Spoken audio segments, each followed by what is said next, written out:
The advertisement asked for a woman who could card wool. It did not ask whether she could read, and Alma Trethewey would think about that omission for the rest of her life. She got off the train at Maple Creek on the 4th of April, 1903, with a carpet bag, a tin of carding oil, and $11 sewn into the hem of her coat. The wind came off the flat and went through the coat like it was cheesecloth. There were 4 buildings she could see, and a grain elevator she couldn't, on account of the dust, and a man standing beside a wagon with his hat in his hands. He was tall and gone gray at the temples, maybe 40, with a face that had been out in weather so long it had stopped arguing with it. He said, "Miss Trethewey." Not a question. "Mr. Merrick Hugh," he said, and put his hat back on, and took her bag before she could stop him. That was the whole of their courtship. She had written to him from Almonte, Ontario, where she had spent 11 years in the woolen mills on the Mississippi River. Not the American one, the small brown one that ran through town and turned the wheels. She had worked the picker room at 14 and the carding room at 17, and by 24 she could tell you the staple length of a fleece by rolling it between finger and thumb, and whether it had been grown on a hungry sheep or a fed one. She had lost her mother to the fever in 98, and her father and brother to a mill fire in 1901, the kind that starts in the oil-soaked floor under the mules and takes the whole 3rd story in 9 minutes. She had been in the yard fetching water. That was the only reason she was in Maple Creek at all. The advertisement had run in a Winnipeg paper. Widower, stock ranch, district of Assiniboia. Seeks woman of sound health, willing to work, familiar with wool. 1 child. No romantic sentiment intended or offered. She had liked that last line. It was the only honest one she had ever read in a matrimonial column. They were married that afternoon in the front room of a Presbyterian minister who kept his stove too hot. Alma signed her name in the register, in the round hand the mill school mistress had drilled into her. Hugh Merrick took the pen, held it a moment as though it were an animal that might turn, and made a mark. Not an X. Something more careful than an X, 3 strokes, deliberate, that resembled a brand. The minister said nothing. Alma said nothing. She had already decided she was not going to be a woman who noticed things out loud. The ranch lay 31 miles south, up in the folds of the Cypress Hills, where the country stops being flat and starts keeping secrets. They drove it in a day and a half. She slept in the wagon box under a buffalo robe that smelled of dog. In the morning there was hoarfrost on the robe, and a coyote sitting on a rise watching them, unhurried, the way a landlord watches tenants. The road climbed. Then there were pines, actual pines, in the middle of a grass country, and springs running out of the hillsides, and a green that hurt to look at after the brown of the flat. "Nobody tells you about the trees," she said. "Nobody believes it," Hugh said. Man from Toronto came out to buy land, went home and said we'd lied to him, said there's no hills in the Prairie. It was the longest speech he made that day. The home place sat in a coulee with a creek in it, a log house chinked with gray mud, a soddy that had gone back to grass, a wool shed with a sag in its ridgepole, and corrals built out of poles that had been good poles 15 years ago, 3,000 acres of lease and 160 deeded. There was a barn with the door hanging by one hinge, and a dead Chinook wind had scattered a haystack down the length of the flat. And there were sheep. She counted while he unhitched. 400 and some, in a bunch on the south slope, and they were bad. Not diseased, worse, in a way. Neglected. Their fleeces were matted with burr and cocklebur and old tag, and the wool at the britch was so full of chaff you couldn't have sold it for mattress filling. A dozen of them had gone lame from foot rot in the wet ground by the creek. She stood there a long time. "There were 900, Hugh said behind her. 4 years ago. What happened? My wife died, then the wool price. Then I stopped being any good at it." She appreciated the order he put those in. "It'll take years," she said. "I know. That's all right. The things worth doing generally do." He looked at her then, properly, for the first time. She let him. Then she walked down to the bunch with her skirt gathered in one fist and caught the nearest ewe by the neck, sat her back on her rump the way you do, and buried her fingers in the fleece at the shoulder where the sample is taken. She parted it down to the skin. The staple was 4 inches. Fine, crimped, even. Under 3 years of dirt and burr and bad shepherding, the wool was good, better than good. "Where'd you get these?" she said. "My wife's father brought the first ewes up from Montana, Rambouillet blood. He was particular. He was more than particular." She let the ewe up. "Mr. Merrick, you are sitting on money, and you have been sitting on it so long it's gone flat. The child was in the doorway of the house when they came up. 8 years old, barefoot in April, with her mother's black hair and her father's habit of stillness. She had a book in her hands. She held it the way children hold a thing they have not been given permission for. "Isla," Hugh said. "This is Mrs. Merrick." The girl looked at Alma, and Alma looked at the book, which was a second reader, water-stained, and said, "Have you got to the part about the crow and the pitcher?" Isla did not answer. She went inside. Hugh let out a breath he had likely been holding since Maple Creek. "She doesn't talk much. Neither do you." "No," he agreed, and carried in her bag. That night, Alma lay awake in the small room off the kitchen. He had built her a bed frame, she noticed, new lumber, sanded, and listened to the coyotes stitching the dark together and the creek talking under the ice rot. She thought about the mill, the roar of it, the way you could stand next to a woman for 9 hours and never hear a word she said. She thought about the third story going. Here, there was only wind and water and a girl in the next room turning pages by moonlight. She got up before light and started work. The first year, she did nothing anyone would call clever. She dug a footbath into the ground by the corral gate and poured in bluestone solution and drove the whole flock through it twice a week until the rot went out of them. She fenced the boggy quarter by the creek. With posts she cut herself out of the coulee pine and hauled up on a stone boat behind a rangy gray gelding named Steady, who was not. She learned the country. She learned that a coulee that looks like shelter in September is a snow trap in February. She learned that the Cypress Hills make their own weather, that a Chinook can come down off the western slope at midnight and take 4 feet of snow in a day and leave a skin of ice over the grass so the sheep can't paw through, and that the ice is what kills, never the cold. She learned the sheep. She named them, which Hugh thought was foolishness and did not say so. There was one ewe, an old broad-backed thing with an ear split down the middle from a wire cut, who would not be driven and had to be led, and who came to the sound of a pail. Alma called her Kettle. Kettle would put her forehead against Alma's knee and stand there, and Isla, watching from the top rail, said one day, "Why she do that?" They were the first words the child had spoken to her in 6 weeks. "She likes the weight of you," Alma said. "Sheep are like that. They want to know something solid's there." Isla thought about it. Then she said, "That one with the black hawk is called Pepper," and looked away fast, as though she had confessed to a crime. And Alma understood that the girl had been naming them all along, in her head, for years, and telling nobody. By June, Isla was down in the corral. By July, she could hold a lamb for docking without flinching. In August, she asked Alma what the crow did with the pitcher, and Alma told her, and Isla said, "That's not a very good story. The crow just does the sensible thing." And Alma laughed until she had to sit down on the shearing bench. Hugh, splitting wood 40 feet away, stopped mid-stroke and stood listening, and then went on splitting. The shearing that first year was a disaster, and it was the making of everything. They hired 3 men out of Maple Creek and did the whole 400 in the wool shed under the sagging ridgepole, and Alma stood at a table she had built out of a door and did what nobody in that district did. She skirted every fleece. She took off the breech wool, the belly, the tags, the stained and the bird, and she threw them in a separate pile, and she rolled and tied what was left flesh side out and put it in a sack marked with a number in blue crayon. The shearers thought she had lost her mind. It slowed them. It cost money in day wages. Dorland Pike came out the second week of June to buy. He was a wool buyer out of Medicine Hat, a soft-handed heavy man with a good coat and a very good manner, and he had been buying Merrick wool for 11 years. He walked into the shed and looked at the sacks and said, "Well now, Hugh, you've been busy," and named a price. 7.5 cents a pound, the run of the clip, take it or leave it, and by the way, the market's soft, there's Australian coming in, you know how it is. Hugh looked at the floor.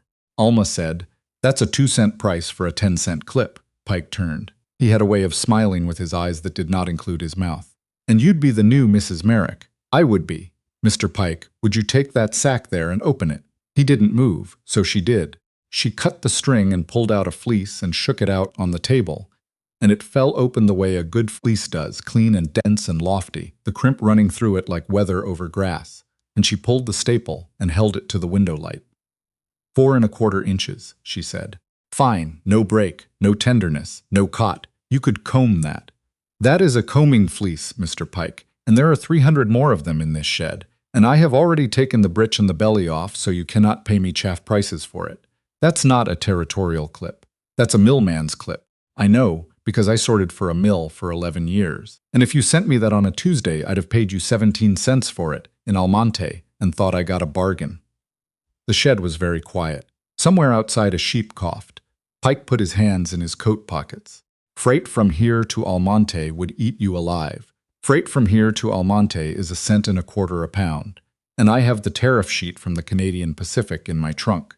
Hugh raised his head. You have a trunk? I have a trunk, Alma said. And it has almost nothing in it but paper, and I am beginning to think that was wise. Pike went to 9 cents. Alma said no.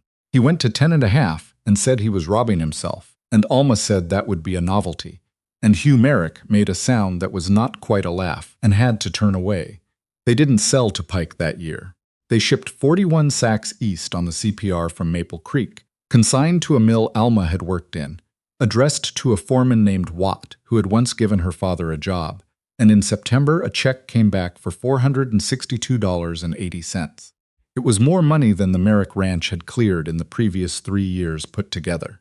Hugh sat with the check on the kitchen table for a long while. Then he pushed it across to Alma and said, "You'll want to see about the rams," which was how she came to understand. He had not read it. He had looked at the shape of it, the way a man looks at a locked door. She said nothing that night, or the next. She watched instead, which was a thing she was better at than most. She watched him at the store in Maple Creek hand the list to the clerk and say, "Fill that," without ever glancing at it, because she had written the list.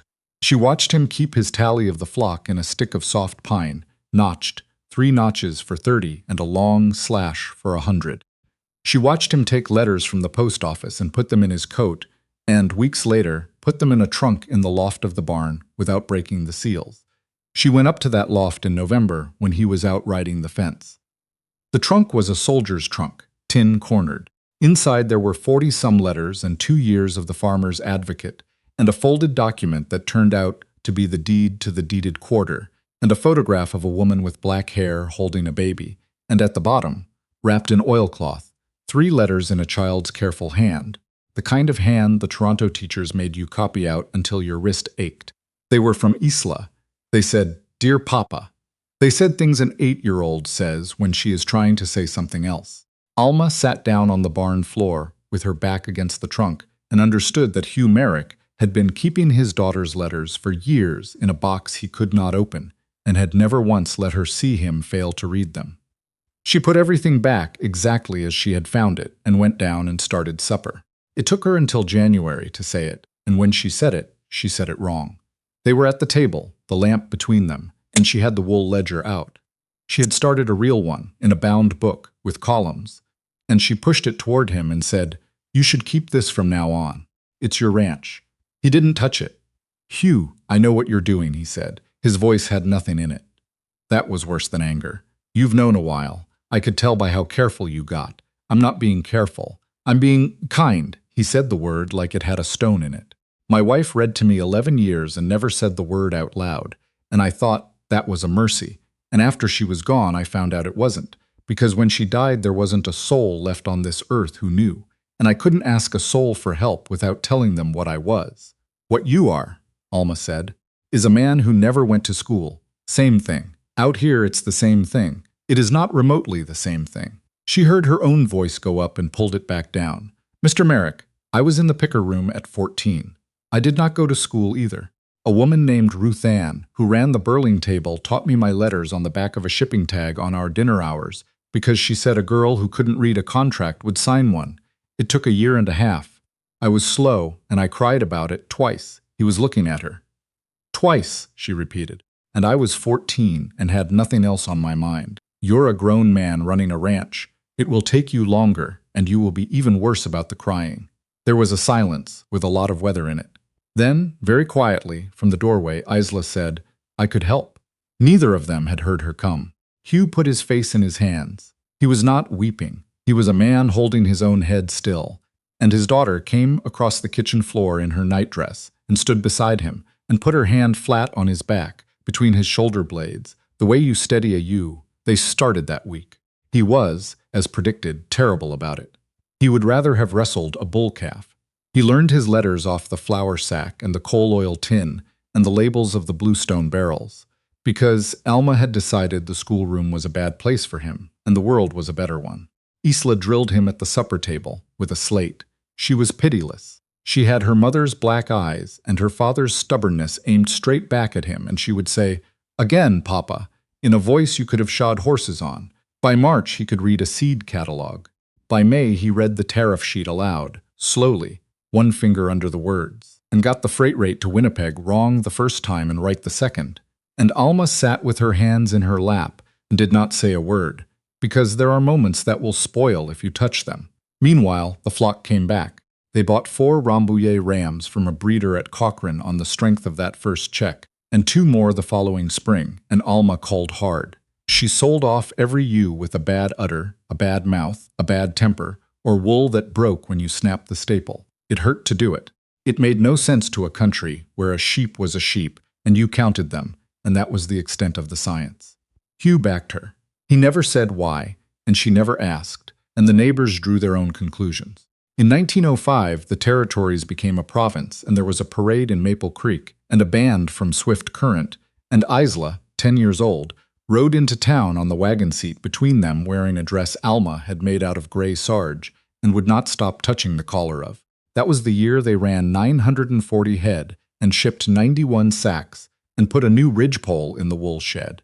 That was the year Alma understood she was not going to leave. She had never quite unpacked in her head. There was a part of her, the 14-year-old in the picker room, who had a bag by the door of every room she ever slept in. But that summer she was standing at the skirting table with a fleece rolling off her hands, and Isla was calling the sheep in with a pail, and Hugh was up on the shed roof laying shingles and swearing in a low, continuous mutter, and she thought, with no ceremony about it at all, "This is my place." Then came the winter of 1906. Everybody in that country still measures time by it. Before the winter, after the winter. It started with a Chinook in early November that took what little snow there was and left the grass bare, and then the cold came down out of the north on the 11th, and it did not lift for 150 days, 40 below in December, 50 in January, with wind. Snow that came and stayed and packed and glazed, and then more snow on the glaze, and under it all the grass the cattle and sheep of the whole Southwest were supposed to be living on.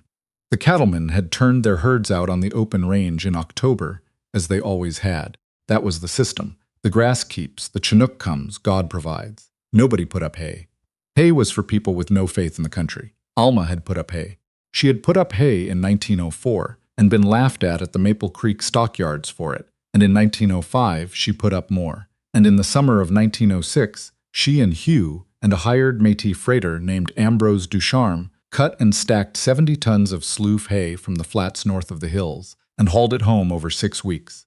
And Hugh said, one evening, looking at the stacks, "If this winter's soft, we'll have wasted a summer. If it's hard," Alma said, "we'll have the only sheep in the district."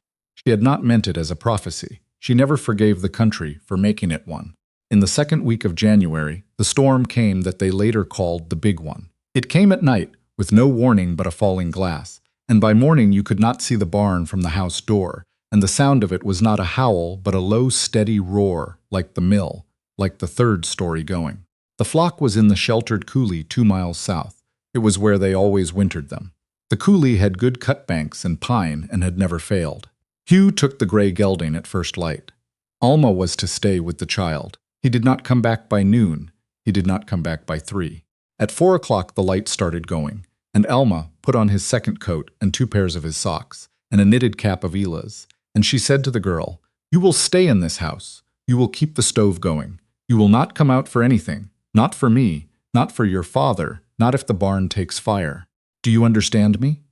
Isla's face was white and her mouth was a line. "Yes, say it back. I'll stay in the house." Alma went out into it. She has said since that she was never lost, and that is not true, and both she and everyone who heard her tell it knew it wasn't. She went by fence line, as far as the fence went, and then she went by wind, keeping it on her right cheek, and the wind changed at some point the way it does. And for a period of time she could not afterward measure. She was simply walking in a white noise with her hands out. What saved her was a sheep. She heard a cough, that flat, wet cough a ewe makes. She turned toward it and walked, and the cough came again, and then she was among them, 60 or 80 of them, packed into the lee of a cut bank in a solid steaming mass, and the snow had drifted over their backs, so that from 10 feet away they were only a swell in the ground. She dug in with her hands. She got down into the warmth of them, and the stink of them, the lanolin and the breath, and she lay there against a broad back and got her hands under her arms and waited out the worst of it. And when the wind slacked toward dark, she stood up, and a ewe put her forehead against Alma's knee and leaned. The ear was split down the middle. "Kettle," Alma said. Her voice didn't work properly. "Kettle, where is he?"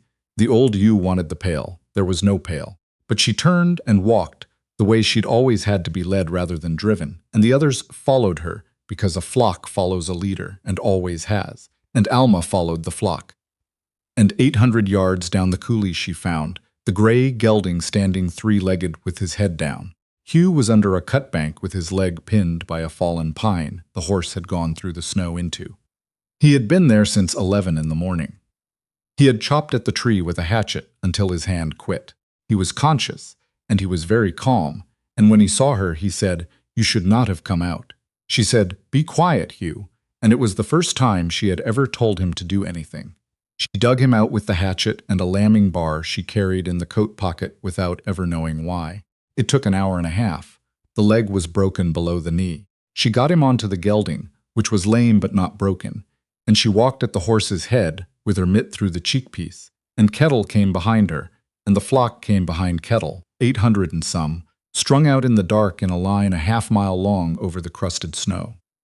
Isla saw the lantern first. She had kept the stove going for 11 hours. When they came into the yard, the girl came out into the snow in her stocking feet and got her arms around Alma's waist and would not let go, and she was saying something into Alma's coat that Alma could not hear over the wind, and Alma bent down. "Mama," Isla was saying. "Mama, Mama." It was the only time she ever said it that year. Neither of them mentioned it, then or after. But Alma stood in the yard at 40 below, with a broken man on a lame horse, and 800 sheep coming out of the dark behind her. And she understood that she had never once, in her whole life, been anybody's mama, and that she was going to be careful with it, and that she was not going to let it go. They lost 131 head that winter. Their neighbors to the south lost every cow they owned. The big cattle outfits, the ones with the English money and the brands you saw in Calgary papers, came out of that spring counting 60 and 70% dead. In April, when the snow finally went, the coulees were full of carcasses, and the creeks ran foul with them, and men who had ridden into that country as kings rode out of it on the train, and the great open-range days of the Canadian West ended in about 90 days. And everybody who saw it knew what they were seeing. The Merricks had hay. They had 809 sheep and 70 tons of slough hay, and a woman who had grown up in a mill town where nobody ever assumed the winter would be kind. Dorland Pike came out in May in a new buggy. He was very sorry about Hugh's leg. He said the country was finished for stock, said it plain, said a man with sense would sell his lease while there was a fool left to buy it, and he happened to know a syndicate. He named a figure. It was not an insulting figure, and that was the insult. He had been careful. He had done sums. He had come to the door of a crippled man and a mill girl with a fair price and the certainty of a sale. Hugh Merrick was on the porch, with his leg out in front of him, in a splint Ambrose Ducharme had cut from a barrel stave. He said, "Show me the paper." Pike handed him the agreement, and Hugh Merrick sat there in the May sun and read it. Not fast. His finger went along under the lines, and his lips moved once or twice, and it took the better part of 5 minutes. And Pike stood there in his good coat with his hat in his hands, and had to wait, because there was nothing else in the world for him to do. Hugh gave it back. "Clause on the second page gives you the wool contract for 10 years at market less 2 cents, he said. "Doesn't matter who buys the lease, then. You'd still be buying my clip cheap in 1917. He shifted the leg. "Alma, would you get Mr. Pike a drink of water for the road?" Alma has said that in 50 years of living, she never heard anything better than that. What she built in the years after was not, in the end, a private thing, and she made sure of it, and that was maybe the part that mattered. Because in the spring of 1907, the whole district was ruined, and there were 19 families in the hills who had $500 of sheep between them and no idea what they were sitting on, and Alma Merrick went and saw every one of them.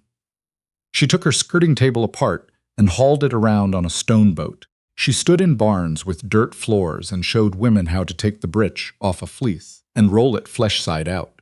She showed men who had been shepherding 20 years that a fleece with cotted wool from a summer's starvation would break in your hands and be worth 4 cents, and the same sheep fed through August would grow a staple you could comb, and that the difference between those two sheep was hay. Hay, she said over and over in 19 kitchens. Cut hay. I don't care if it's a soft winter. Cut hay. And then she did the thing nobody had done, which was to write to the mill in Almonte and to a second one in Hespeler, and propose that they buy, not from one ranch, but from a graded pool. 11 ranches, 1 clip, sorted to grade by 1 pair of hands, sacked and marked and shipped as a lot.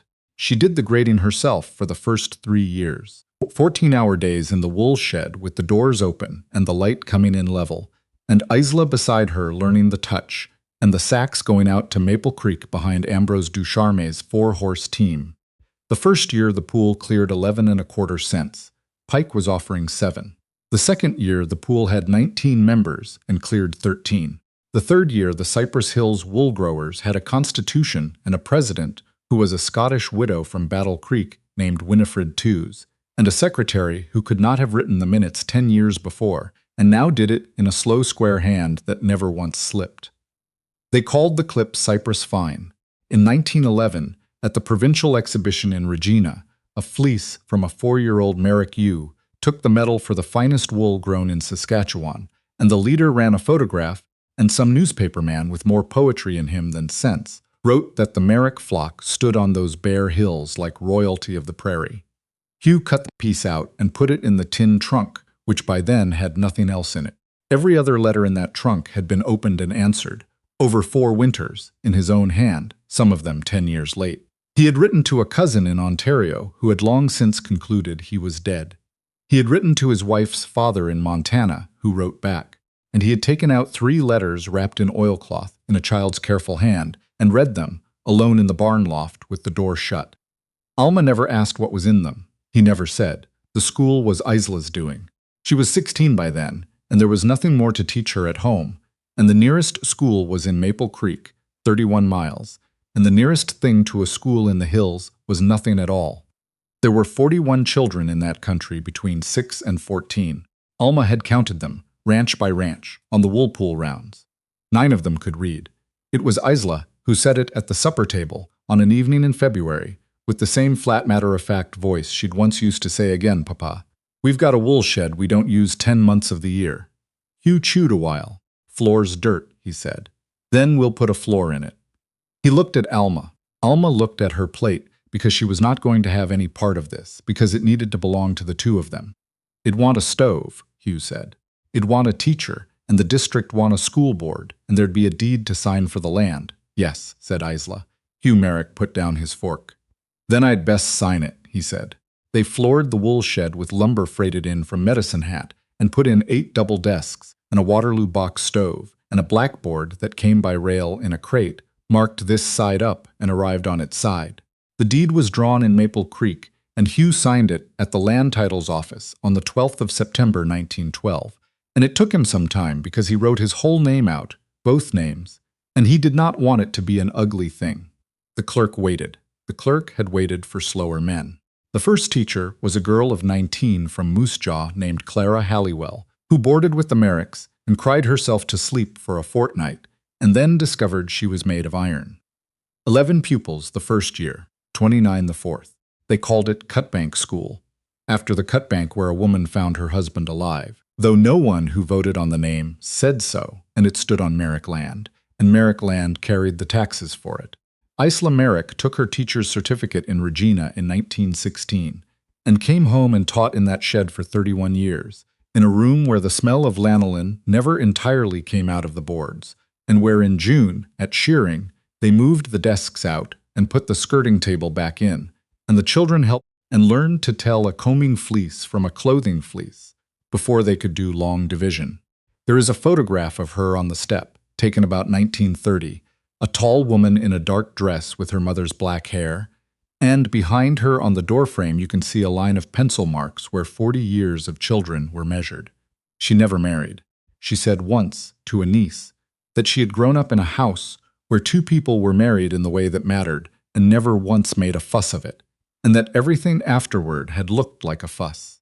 She did not explain further, and the niece, who was Winifred Tewes's granddaughter, and who taught at Cutbank herself, and whose own granddaughter kept the school building standing when the district voted to burn it in 1974, and who reopened it as a one-room heritage classroom in the spring of a much later year so that children still sit in it, did not ask. Because there was nothing in that house you could have pointed to. Alma Trethewey Merrick lived on that ranch for 52 years, and Hugh Merrick lived on it for 41, until a bull got him against a corral post in a spring he should have known better, and they were never in their lives observed to embrace by anybody who wrote it down. But there is this. In the autumn of 1913, when the wool pool had 400 members across 3 districts, and the check came in with a figure on it that neither of them would say out loud, Hugh Merrick walked into the kitchen with the envelope in his hand and did not give it to her. He opened it himself. He read it himself. Then he put it on the table between them and sat down in the chair opposite and looked at her for so long that she put down the wool she was carding. Alma, he said. She had lived in that house 10 years. He had called her Mrs. Merrick in company, and you at home, and once, in a blizzard, nothing at all. Yes, she said. That advertisement, Hugh said. The one you answered. It said I wanted a wife who could card the wool. I remember what it said. I want to tell you I've thought about that a great many times. He turned his hat over in his hands, the way he had at the station in Maple Creek when he was 40 and had nothing. And it's a poor thing to have written down about a person. It's what I thought I was asking for. It wasn't within 100 miles of what I got. The stove ticked. What did you get? Alma said. She did not say it lightly. She wanted to know. She had wanted to know for 10 years and had never once thought she had the right to ask. Hugh Merrick, who had learned his letters at 42 off a flour sack because a woman told him it was no shame not to have gone to school, looked at his hands. A partner, he said, and then a friend, and then the person I'd rather be in the room with than anyone alive. And I have known that for about 8 years and haven't had the words for it, and now I do, and I find they're not any easier to say than they were when I couldn't spell them. Outside, the wind came down off the western slope, and the pines took it and let it go. Alma reached across the table. She put her hand flat on the back of his, the way you steady a ewe, the way a child in a nightdress once steadied him, and she left it there, and neither of them said another word about it that night, or, so far as anyone knows, ever again. But the next morning she found that he had written something on the flyleaf of the wool ledger, in the slow square hand she had taught him, and she never tore the page out, and it is in a glass case in a museum in Maple Creek to this day, where schoolchildren from the one-room school on the Merrick place come once a year to look at it. It says, Alma Merrick, her book. She came in April.